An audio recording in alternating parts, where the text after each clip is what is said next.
Clarissa frantically called 911 and told the operator that she was 36 weeks pregnant and had just given birth at home, but the baby wasn't breathing and had turned blue. Paramedics quickly arrived and took Clarissa and baby Xander to the hospital, where he was rushed to intensive care. Hospital staff noticed that Clarissa's arms, hands and face were covered in blood, assumedly from the home delivery. But when they managed to check Clarissa over, they made the chilling discovery that she showed no signs at all of having given birth. Red Rum is a podcast focusing on the true victims of crime. Search Red Rum True Crime wherever you get your podcasts. Edit audio. On the last episode of the Springfield Three. Most investigations like this, you leave it to the trained investigators who report to you, you ask questions, and you might provide guidance. But in the beginning, he essentially micromanaged the whole investigation. And I think on occasion, well, I don't think I know, frustrated the trained investigators. In this episode, I want to talk about the questions that remain in this disappearance. And there are so many questions. I've spent hours and hours interviewing people throughout this series, and there are a lot of conflicting opinions about how this happened. And a lot of questions as to why and who could have done something like this. During many of these interviews, I would get asked my own opinion as to who I think did it and why. For journalists, it's important to stick to the impartial method of reporting. So I tried to lay it all out as clearly and as accurately as possible. But from a human and professional perspective, too many questions remain. The most concerning is, how did the perpetrator or perpetrators manage to get 3 women out of the house without presumably leaving a trace of DNA behind and very little sign of struggle? How did 3 women just disappear? I mean, we're all curious human beings. To just know would be really edifying. And to be able to solve it would be even better. But I've long given up on solving it. I just want to know. And as a reporter, if they ever catch somebody, I want to talk with them. I just want to find out how they pulled this off. I've got to know the details of how they pulled it off. We burned some knees out of our trousers on our knees, praying that God would help us to solve this case and bring to us a viable suspect or a conclusion. That's not where we spend all of our time by any means, but that's where we spent what little time we had left over.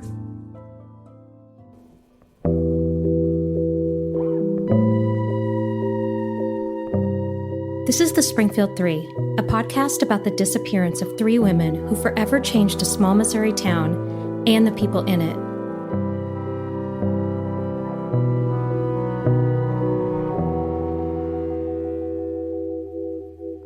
Over the course of this series, we've gone over the events of graduation night what feels like a million times. And while it may get a bit redundant to keep reliving that night, I feel like I need to keep going back there because it's where this whole thing started. We know that Stacy and Suzie graduated from Kickapoo High School and attended the graduation ceremony at the Hammond Student Center. All 3 women were there. Stacy was with her family, and Suzie was with her mother, Sherrill. Stacy's family had taken pictures and had a cake that never got cut. We know that Stacy and Suzie went to some graduation parties that night and into the early hours of the morning. We know that the last person to speak with them was Janelle Kirby and her mother when both girls left the house around 2 a.m. to go to Suzie and Sherrill's at 1717 Delmar Street. But when you think about it, the Kirbys likely weren't the last people to see or hear from these women. So who was? What happened to Stacy and Suzie between the hours of 2:15 a.m. and 8 o'clock the next morning? And what about Sherrill? We know that she spent the early part of the evening at home with Suzie having dinner. I can imagine that it was probably a happy day for them. Her daughter had just graduated high school and looked up to her mother enough to follow in her footsteps and become a hairdresser. We know that while Suzie was at parties, Sherrill spoke to a friend while painting a chest of drawers around 11:15 p.m. on the night of graduation. I don't know who she was speaking with, but according to reports, there was no indication that anything was amiss in her home. It appeared that her bed had been slept in. And from pictures, it looked as if her green sheets were carefully peeled back, not like she'd been in a rush to get out of bed. The TV was on, and all of their personal belongings had been left behind, including Sherrill's dog Cinnamon. Most people, including law enforcement, can surmise that all 3 women were at the house. All 3 of their cars were left in the drive, and most believe that they didn't leave on their own accord, but they were abducted somewhere between the hours of 2:30 a.m. and 8 a.m. So who did this, and how did they get them to come out of the house? Here's Darrell Moore. There has to be a strong possibility Sherrill would not have opened the door in the middle of the night unless it was someone that they knew or she knew. Just don't see it. And you certainly don't walk out of the house in your underwear of your own free will. So I think someone was smart enough to make sure that they wouldn't be seen by having a porch light on them, that it had to be someone that knew one or more of them, and they opened the door, and then who knows? And was it one person or 2 people or 3 people that took them? I mean, we just don't know. Journalist Ron Davis brought up a theory that the perpetrator could have used Sherrill's dog Cinnamon as a way to enter the home. A plausible theory at the time was somebody noting that Sherrill's dog wasn't where it should have been, and that perhaps somebody just took the dog out of the yard and knocked on the door and said, "I'm sorry, is this your dog? I found him wandering on Glenstone. I didn't want to get him hit."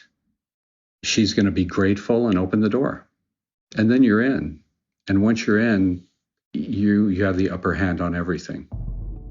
But that would also mean that it's just somebody who wanted to kill somebody and was just out driving around looking for a victim. The dog theory was a popular one, and it sort of makes sense. If it is valid, this would likely mean that the person was a stranger or maybe a neighbor. Here's Detective David Asher. Well, everybody has theories. My own idea, potentially, way to get into that house. They had that little dog in the backyard. They had a backyard with a 38-inch fence, a chain link fence, that someone could reach right over and pick up a dog. If the dog was friendly, I didn't know whether it was or not. Didn't bark at us. I think potentially someone could have reached over and picked up that dog, gone to the front door. Hey, I was driving down the street and I saw this puppy. And for some reason, he kept coming toward this house, but he would come to me anyway. Is this your dog? Oh, of course, what's Sherrill going to say? But of course it's my dog. Thank you. Oh, thank you. You want to come in? Bam. It's all over. The more I look into this case, the more questions pop into my head. It's like this never-ending wormhole of theories and suspects. And with each theory comes a lot of hope, but also a lot of holes. Every time I think something could fit into a piece of this puzzle, there's something that just isn't right. One thing that we can assume is that the perpetrator was likely not motivated by robbery. Nothing was taken from the home, and the women's wallets were all left behind.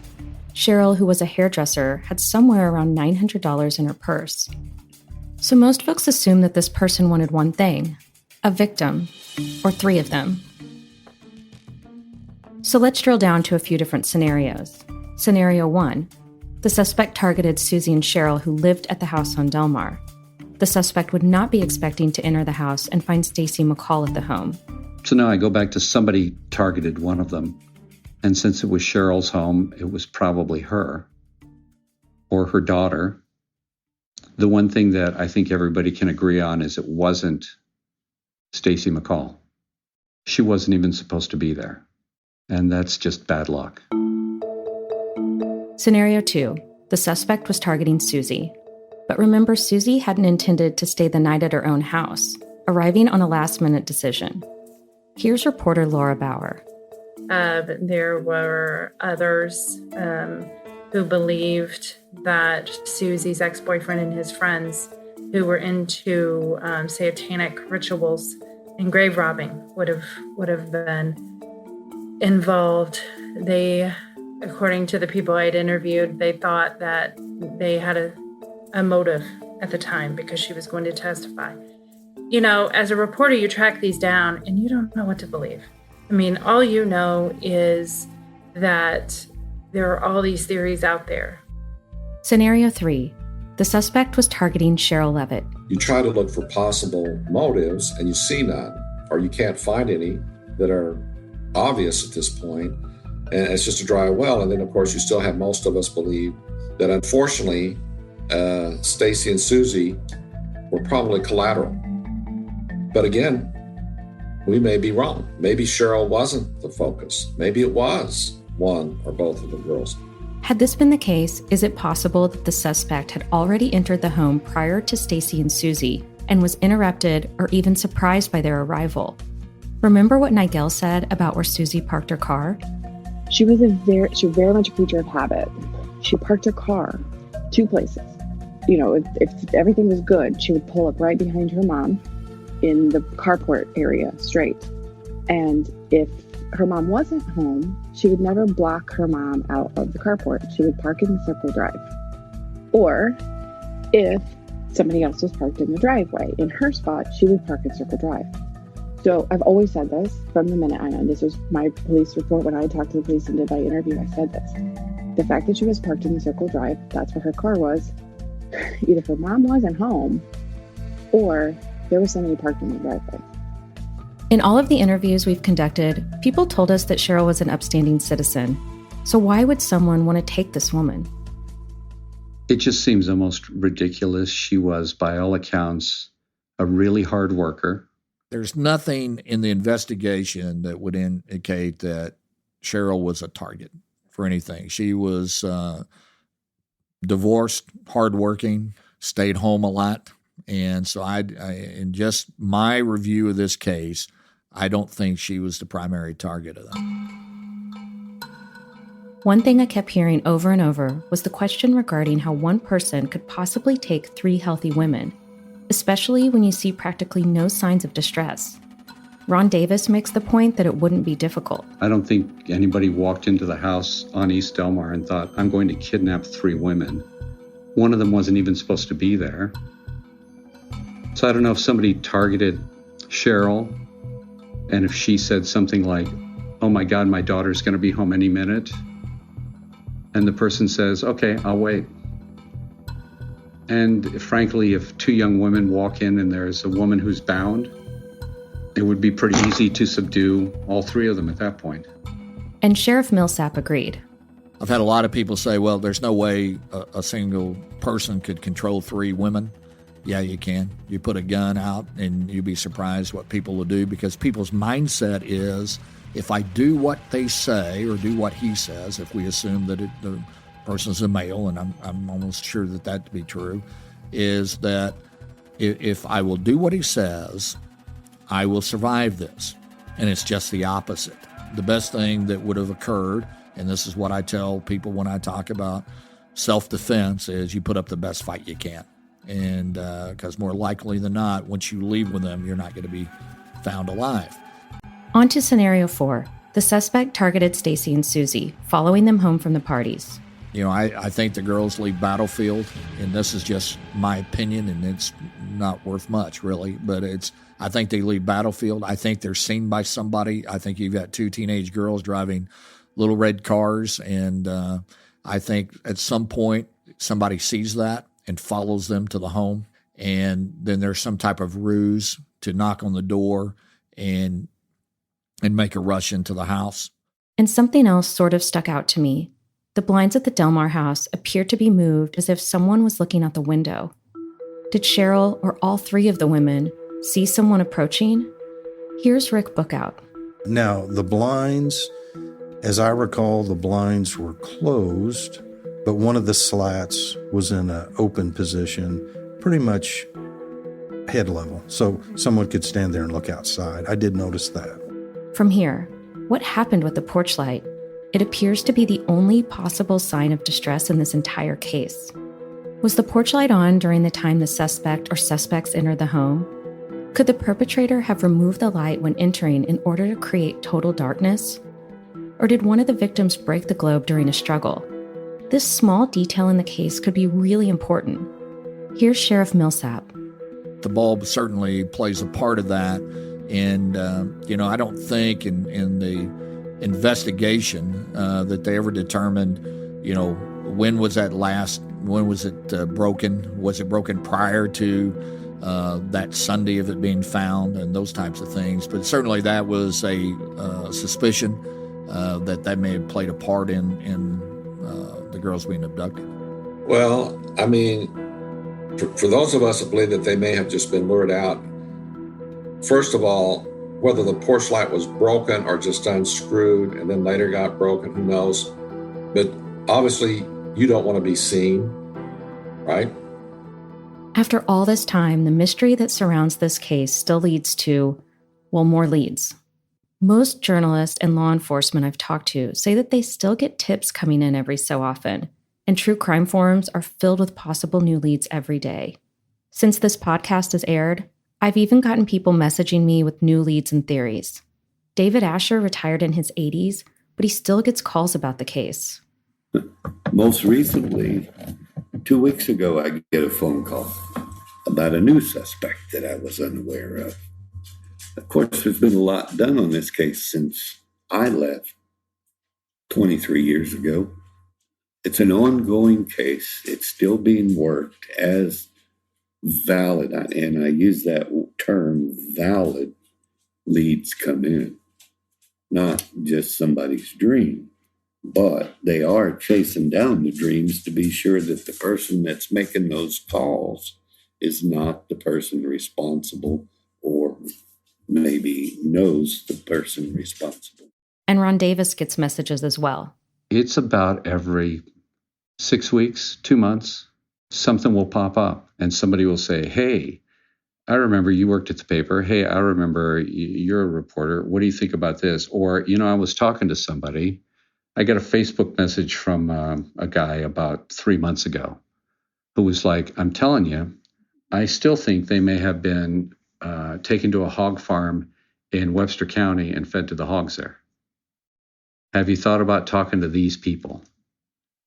And you think, well, that's almost kind of ridiculous. This is a 30-year-old case. I mean, there have been crimes since then, multiple crimes since then, and nobody talks about them, even the ones that are unsolved. And it may go back to the fact that it's 3 women, 3 blonde white women. But I also think it's that people can't resist the most curious mystery. There's no way they should still be missing.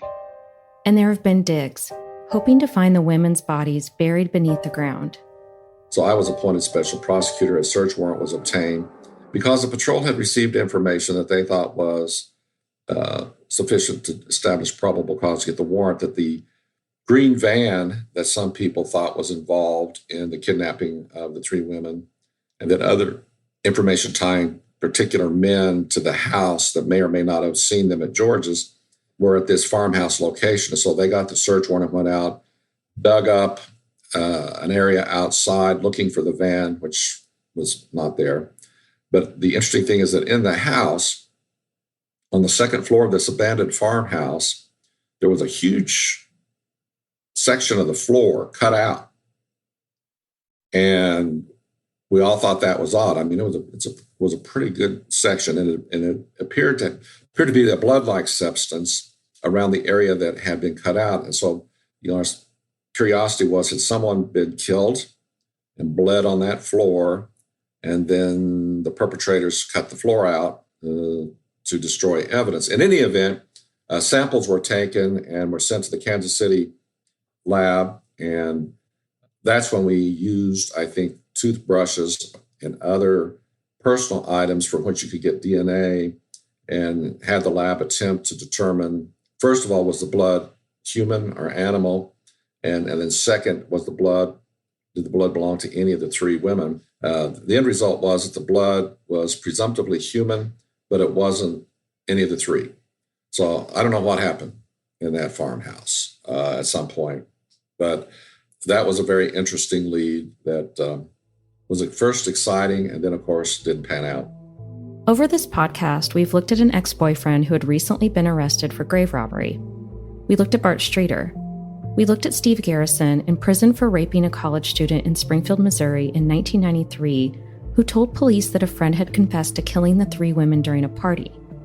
There's Larry Hall, a serial killer sentenced to life in prison.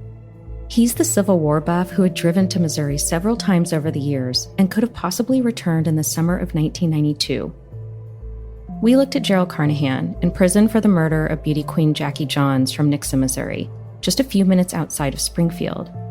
But from what we've been told, it's possible that he had an alibi. It's been said that Carnahan could have been in Mexico during the time of the 3 women's disappearance.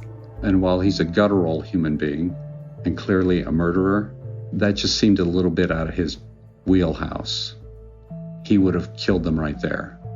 And there's Robert Craig Cox, an imprisoned former Army Ranger who told a journalist that he knew the women were murdered, buried, and would never be found. Cox stated to authorities and journalists that he would disclose what happened to the 3 women after his mother died. Robert Craig Cox's mother is still alive. Will Cox have something to say when his mother dies? Will we find out where the women are and who did this to them? And what about the kid at Camp Winoka, or what we call the Girl Scout camp, and the blog post about the 2 kids seeing the women and hearing the women? We interviewed Barrett Fisk, a self-proclaimed amateur detective and lifelong Springfield resident, who said that he recently went to law enforcement with this information. I asked Darrell Moore about that, about the Camp Winoka sighting, and he told me that he's still receiving clues, but understandably remains vague on details. I'm not going to go into any detail on it, but there have been a couple in the last 4 or 5 years that have come that have been interesting.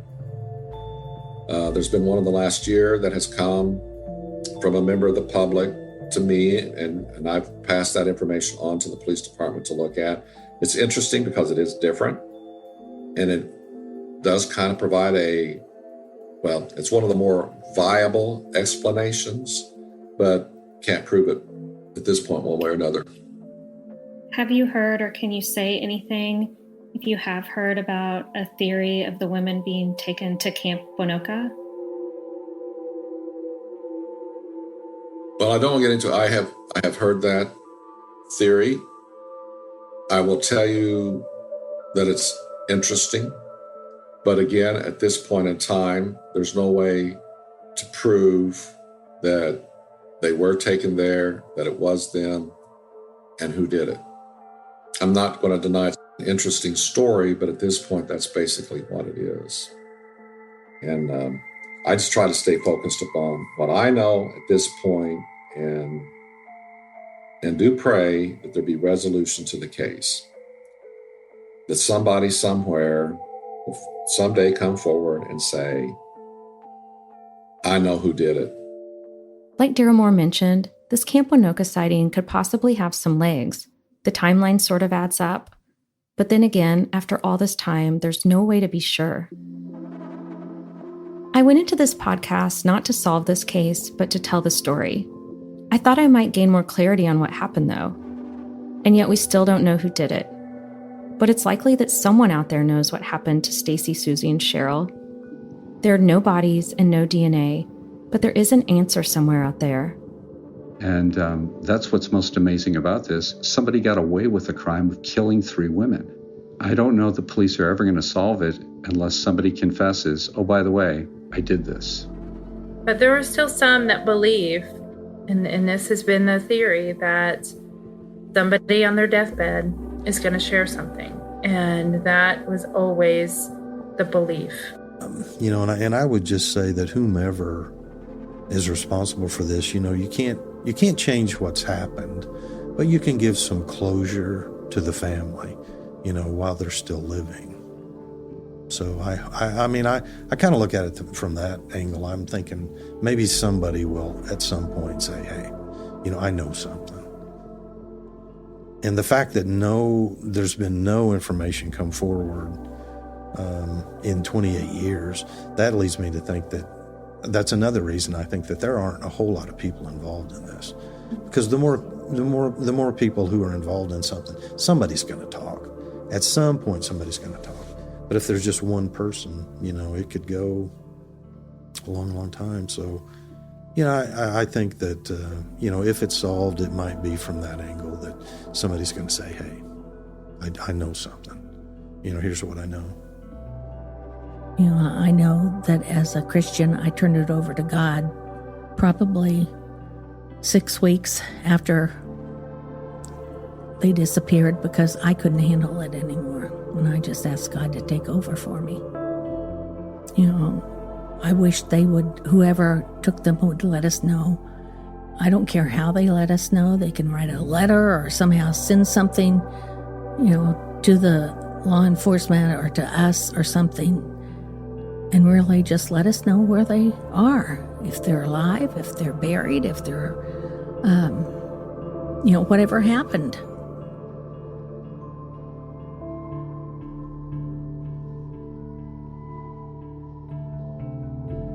On the last episode of the Springfield Three, we look at Springfield now, years after the disappearance, and unpack how this crime has changed an entire community. Every time I drove past there for years afterwards, I would just notice the hemerocallis, the daylilies out front in the circle drive. And that's what I always remembered about that time, was that they were in full bloom. And to see the tangerine daylilies always just tugged at my heart, because she really cared about her yard. That was the sort of thing that she would have really loved out front. And year after year, every time they would rebloom, you'd think, Sherrill's missing seeing her daylilies. If you have any information about this case, please contact the Springfield Police Department at 417-864-1810.